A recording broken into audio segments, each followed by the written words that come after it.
questa solennità e questo riconoscimento non sono adatte per questa figura. È veramente un omaggio sbagliato, va contro la verità storica su Silvio Berlusconi. Una questione di principio, una presa di posizione doverosa. La racconta così Lorenzo Brutti, 42enne informatico di Mogliano, la decisione di lanciare su change.org una petizione per chiedere la revoca del lutto nazionale nel giorno dei funerali di Silvio Berlusconi.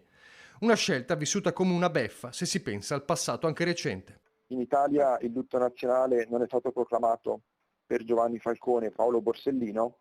Invece, spiega Lorenzo, si è deciso questo omaggio per quello che nel testo della petizione si definisce uno spregiudicato utilizzatore finale dello Stato e del Parlamento che più volte ha sfruttato per emanare leggi che lo proteggessero dai procedimenti penali a suo carico.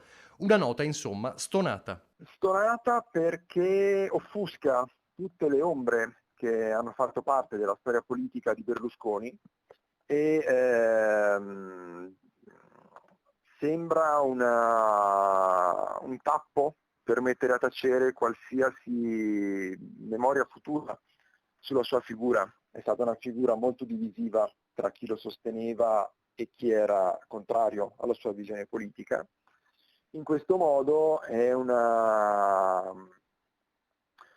velo che nasconde ulteriormente tutte le ambiguità.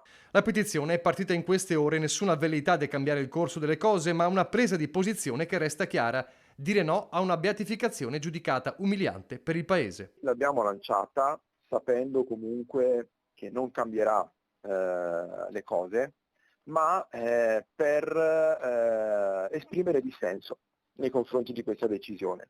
Ovviamente non cambieremo il protocollo, non riusciremo a raggiungere l'obiettivo della petizione, ma è comunque importante sentirsi liberi di poter dissentire